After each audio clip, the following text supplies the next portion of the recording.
Didier Lerest, conseiller PCF de Paris, élu du 10e arrondissement en charge de la politique de la ville, de la lutte contre les discriminations et de l'intégration.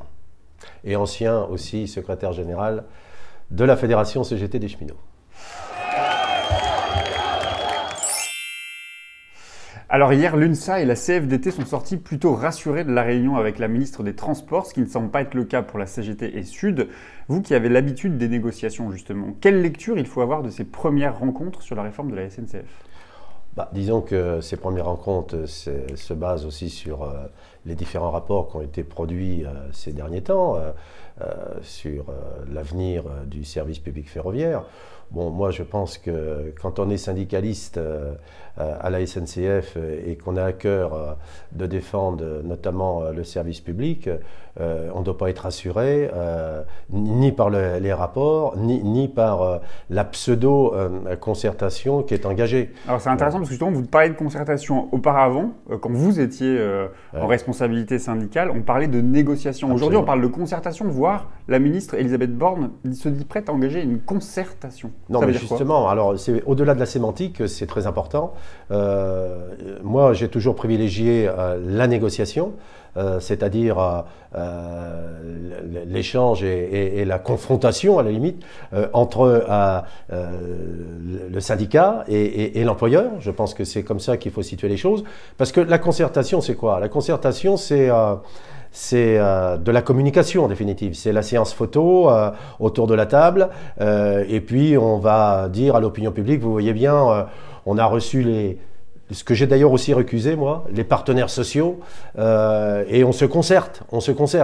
Mais on sait qu'aujourd'hui les choses sont arrêtées, que dans l'esprit du pouvoir, c'est effectivement de mettre en œuvre peut-être pas la totalité, mais beaucoup de préconisations, notamment du rapport Spinetta, c'est-à-dire de réduire encore de façon drastique les dépenses pour le ferroviaire, d'atrophier la consistance du service public ferroviaire sur le territoire avec peut-être la suppression à terme de 9000 km de voies ferrées sur les 29 000 que compte le réseau ferré national et puis bien naturellement s'attaquer au statut des cheminots et des conditions sociales qui s'y attachent.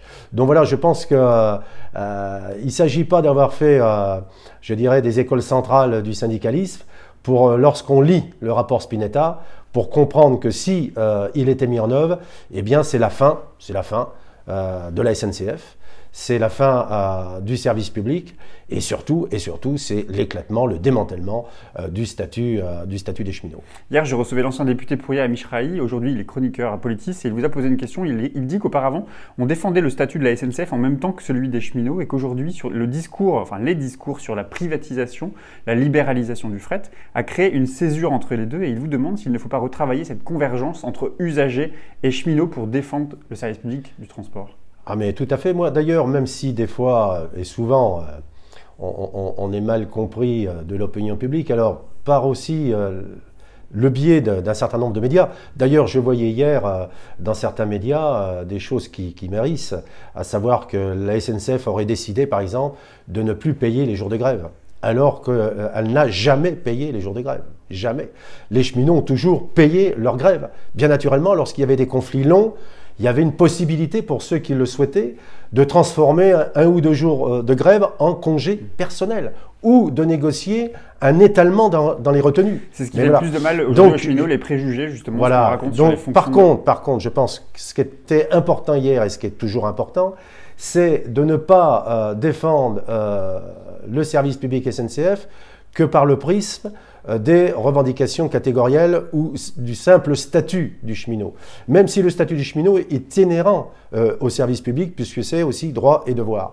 Moi, je pense qu'il y a des convergences à travailler de bonne façon avec notamment les usagers et leurs associations, mais aussi tous les progressistes qui souhaitent que, au lieu de casser ce service public ferroviaire, qu'on le développe, qu'on le renforce, qu'on le modernise et qu'il réponde aujourd'hui aux défis de notre temps. Parce qu'il y a quand même une dichotomie aujourd'hui entre les discours lénifiants, dithyrambiques sur la place publique autour de la COP21, autour de la loi de transition énergétique, le plan Hulot. la question écologique. qui porte à croire qu'il faut lutter contre le réchauffement climatique, contre les émissions de gaz à effet de serre, et de privilégier les modes alternatifs à la route, que sont le rail et la voie navigable. Et qu'est-ce qu'on s'aperçoit? Que les actes politiques qui sont posés, ils sont contraires. D'ailleurs, de ce point de vue, en région Île-de-France, le rail ne capte que 3% du transport de marchandises, le navigable, la voie fluviale, 7%, et donc 90% la route. Voilà.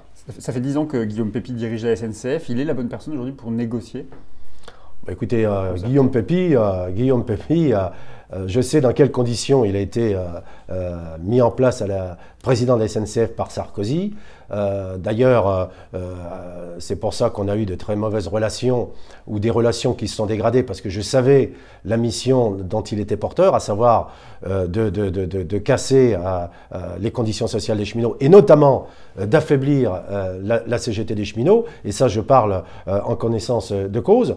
Mais Guillaume Pepy, je pense que quand on fait son bilan, moi, je n'y enlève pas les qualités intrinsèques qu'il peut avoir, mais quand on fait son bilan de patron de la SNCF, enfin, ou du groupe SNCF aujourd'hui, bah, c'est effectivement un bilan qui est négatif pour moi, parce qu'il s'est évertué à atrophier le service public SNCF et à développer la route. D'ailleurs, Guillaume Pepy l'a reconnu à la presse anglaise, il n'a jamais aimé le train. Et il n'a eu de cesse, avec l'aval des gouvernements, de s'engager dans des opérations capitalistiques à l'étranger, de dépenser par exemple 717 millions d'euros pour acheter un opérateur ferroviaire en Amérique, de concurrencer, d'organiser la concurrence en interne, c'est-à-dire de concurrencer le train. La filiale de bus, Ouibus, qui est déficitaire, qui a perdu 30 millions d'euros en 2016 et qui a été recapitalisée à hauteur de 175 millions d'euros, concurrence à la fois le TGV, les TER, mais aussi les trains corail.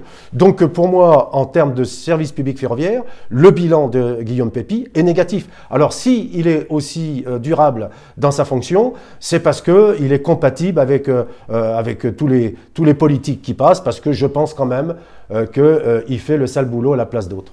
Alors la CGT a d'ores et déjà lancé un appel à la grève le 22 mars prochain. Le gouvernement, dit-on, pourrait passer en force. Il faudra bloquer le pays et le fret ferroviaire s'il devait passer par la voie du 49.3. Oui, alors moi, par contre, je pense qu'on ne mobilisera pas les cheminots aujourd'hui, ni même de travailler les convergences utiles entre le personnel de la SNCF, les usagers et un certain nombre de politiques, par des incantations ou des slogans. Il faut déjà créer le rapport de force en interne pour déjà que les cheminots s'approprient, je dirais, les enjeux qui sont en présence et qu'ils mesurent bien que si le rapport Spinetta, ou du moins ses principales préconisations étaient mises en œuvre, ça en serait fini de la SNCF en tant que service public et bien naturellement du statut des cheminots. Et donc, je pense qu'il faut travailler tout ça. Alors après, sur les convergences, moi, je préside une association que nous avons créée en 2011 qui s'appelle la Convergence Nationale Rail, qui est forte de plus de 80 associations, comités, collectifs d'usagers. Donc là aussi, ça permet de travailler de bonne façon les convergences, mais on ne s'en sortira comme ça. D'ailleurs, quand je vois une des préconisations, c'est de désertifier encore plus un certain nombre de zones sur le territoire, notamment les zones rurales, parce que certaines lignes ne seraient pas suffisamment rentables en termes capitalistiques. D'ailleurs, je repose une question. Service public et rentabilité, c'est pas compatible? Non, parce que voilà, je vois encore dans les rapports, tout ça, on dit le chemin de fer coûte trop cher. Mais jamais on pose la question de l'efficacité sociale et économique. Combien ça rapporte à la collectivité? Est-ce qu'il n'est pas plus utile de faire transporter plus de marchandises sur les rails que de voir des kyrielles de camions sur nos routes et nos villages qui dégradent les infrastructures qu'ils ne paient pas, et sans parler des impacts sur l'environnement, sur l'accidentologie et tout ça. Donc voilà, je pense que c'est une question centrale. Et puis moi j'ai une autre question aussi, c'est que l'histoire de la dette de la SNCF, enfin d'ailleurs, ce n'est pas la dette de la SNCF. Les 46 milliards de dettes, par exemple, du système ferroviaire, c'est une dette d'État. Les cheminots et ni les usagers ne sont responsables de cette dette exponentielle. Pourquoi? Parce que c'est l'État qui, au travers de l'histoire, a décidé de construire des lignes à grande vitesse, de lancer le TGV, sans pour autant investir. Et d'ailleurs, je fais un petit clin d'œil au mouvement social de 95, lorsque nous disions à l'époque au niveau de la CGT qu'un cheminot sur 4 travaillait pour rembourser les banques, parce qu'effectivement, la SNCF a été obligée de s'auto-financer, d'emprunter sur les marchés étrangers, et donc de s'endetter, d'endetter le système ferroviaire. Donc la dette, c'est une responsabilité de l'État. C'est pour ça que nous n'avons eu de cesse d'ailleurs de proposer que cette dette soit transformée en dette publique. Alors, on ne l'a pas pu, soi-disant, parce qu'il fallait être qualifié pour les critères de Maastricht et tout ça, mais je pense que c'est une question centrale. Et Macron ne peut pas faire du chantage en disant « je veux bien faire un geste sur la dette », à condition de casser le statut des cheminots. C'est irrecevable. Mais quand même, sur la question de la mobilisation qui doit s'ouvrir, si le gouvernement devait confirmer ses ambitions sur la SNCF, s'il devait passer en force, comment vous expliquez aujourd'hui que la mobilisation ne prend pas? Pourquoi la loi travail, il n'y a pas eu une mobilisation qui a payé? Pourquoi les mobilisations ne prennent pas aujourd'hui? Et pourquoi, demain, pour la SNCF, vous pensez qu'elle devrait prendre cette mobilisation? Alors bon, c'est vrai qu'il nous manque certainement au plan national et au plan interprofessionnel, je dirais, des luttes gagnantes qui valident ce que nous portons en disant le rapport de force est essentiel dans cette société capitaliste d'exploitation et de globalisation de l'économie. Et donc, il y a eu pour moi, quand j'étais en responsabilité, notamment en 2010, les réformes des retraites. Après, il y en a eu d'autres. Bon, il y a eu effectivement toute cette manifestation et mobilisation contre la loi El Khomri. Il y a dernièrement les ordonnances qui cassent le droit du travail. Bon, je pense que c'était bien qu'il y ait des mobilisations. Alors après, je pense que déjà, bon, le mouvement syndical est trop divisé, d'une part. Mais aussi, la gauche de transformation est trop divisée. Et moi, je vais vous le dire, je n'ai pas apprécié. Et si j'avais été en responsabilité syndicale à l'époque, j'aurais sérieusement réagi quand Jean-Luc Mélenchon impute la responsabilité aux syndicats de l'échec des mouvements contre les ordonnances du droit du travail.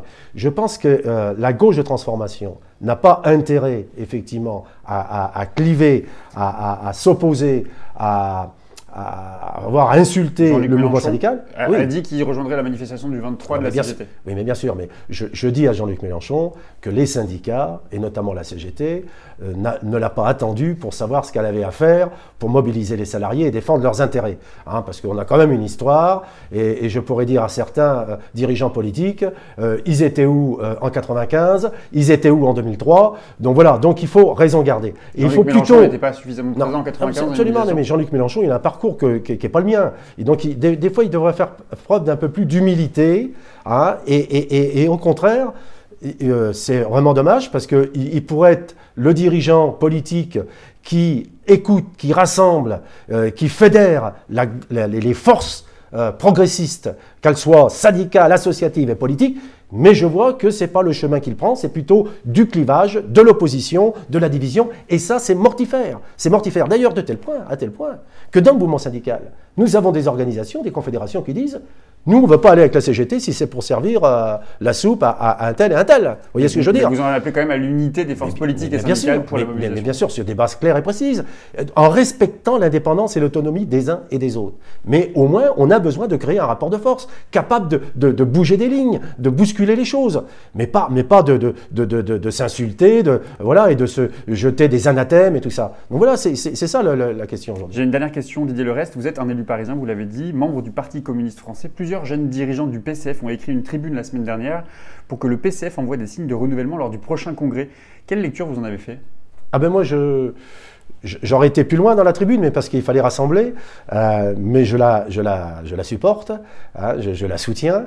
Je pense qu'aujourd'hui, le Parti communiste développe pas mal d'activités dignes d'intérêt, les états généraux du progrès social, il y a tout un tas de forums qui sont programmés, mais je pense qu'on aurait dû, à la sortie de cette séquence électorale de 2017, tirer d'autres enseignements de l'affaiblissement, de l'échec qui a été reconnu, parce qu'il ne faudrait pas tomber dans les mêmes errements, dans la routine, et arriver dans des délais statutaires avec un congrès qui ne sera peut-être pas aussi extraordinaire qu'on le présente. Et moi, il y a besoin effectivement d'avoir une véritable évaluation politique de ce qu'on a fait, hein, de remettre tout à plat, et puis effectivement de construire une nouvelle direction. Et moi je suis pour effectivement qu'il y ait du changement et qu'il y ait une nouvelle direction qui porte un autre projet, une autre visée et un parti communiste qui soit un peu plus révolutionnaire. Et dans ce contexte, vous pensez que Pierre Laurent peut rester à la tête du PC? Ben moi, je pense que Pierre Laurent, je serai à sa place, je tirerai aussi quelques enseignements, parce que moi, j'ai été aussi un responsable national, voire européen, et moi, j'aurais été mis en difficulté, en échec, comme il l'a été à la conférence nationale du Parti communiste français. Je pense que j'aurais réfléchi et j'aurais commencé à préparer ma succession. Voilà, je pense qu'il faut savoir aussi passer la main et créer les conditions, effectivement, que le parti auquel on appartient eh bien, puisse aussi se pérenniser et se développer. Voilà, moi j'ai pas d'autres messages à envoyer. Mais bon, moi, comme d'habitude, je parle cash et ça surprendra personne. Merci beaucoup Didier Leresse. Demain, je recevrai Héloïse Marie. Elle est la cofondatrice du BAM, le Bureau d'accompagnement et d'accueil des migrants. On reviendra évidemment avec elle sur le projet de loi Asile et Migration. Vous avez une question pour elle? Déjà, une question puis une réflexion. Déjà, moi, je salue tout le travail qui est fait par les associations, notamment en direction des migrants, puisque nous sommes dans un arrondissement, je dirais, de forte migration, une terre de migration, hein, le 10e arrondissement. Et par contre, je me pose la question, et je lui pose, comment les différentes associations, les différents acteurs qui effectivement militent, sont prêts à côté des migrants, n'arrivent pas peut-être à se retrouver pour défendre les mêmes objectifs. Voilà, c'est un peu ma question, mais je salue quand même la qualité du travail indispensable qui est fourni par ce genre d'association. On lui transmettra, merci beaucoup. Voilà, merci.